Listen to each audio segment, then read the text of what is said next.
Welcome back to Stateside Veterans. We're going to go through the math today that may apply to you based on the Supreme Court's recent ruling that you may be entitled to an additional 12 months of educational benefits under the Montgomery GI Bill. Now, if you didn't see the video, there is a very recent Supreme Court ruling that dropped in your favor. An individual by the name of Jim Rudsell sued the Department of Veterans Affairs after he was denied access to both the post 9/11 GI Bill and the Montgomery GI Bill.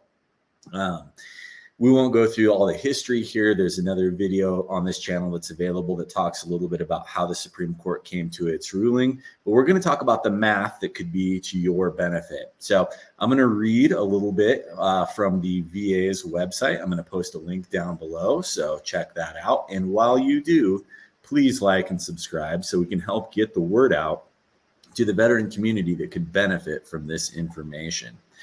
So this is Montgomery GI Bill Active Duty Chapter 30 rates from the VA's current website. And we're going to read for full-time enrollment in a college or university.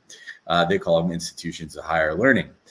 Full-time enrollment payments made directly to you is $2,358. Now, the Supreme Court said you may be eligible for 12 months of benefit that you had no idea was due to you.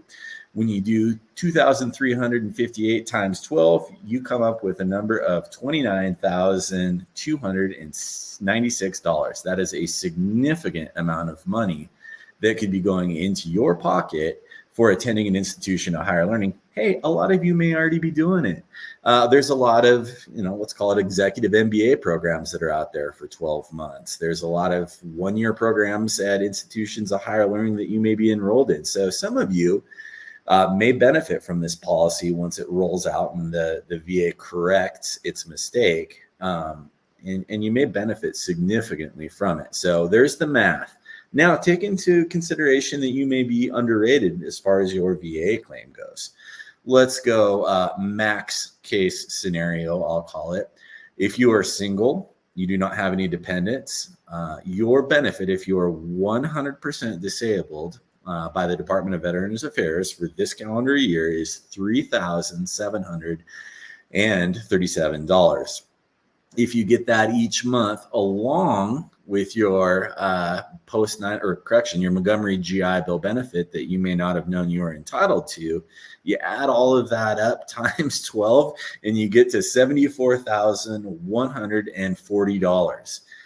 Is this going to apply to everybody watching this? No, but for those of you that were part of the military prior to 9/11 and then found your way into the post 9/11 GI Bill, even after paying your $100 a month into the Montgomery GI Bill fund, this may apply to you. Now, the VA is working through the Supreme Court's decision right now. They're going to have to put out policy that conforms to the judiciary's ruling. That's going to take some time. But think about how this could benefit you. There's a lot of you out there that are transitioning between jobs. There's a lot of you out there that want to seek additional education to better yourself. Going back to school for a year may not be such a bad thing.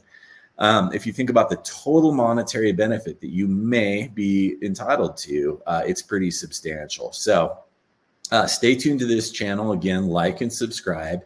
And if nothing else, forward along this video to a veteran buddy or buddies that may benefit from this information. This news story has been out on the streets for a couple of weeks now, and I'll tell you guys, it has not been reported on nearly to the degree that it should have. This is really substantial. So stay tuned. I'll provide information as it unfolds, and we'll go from there.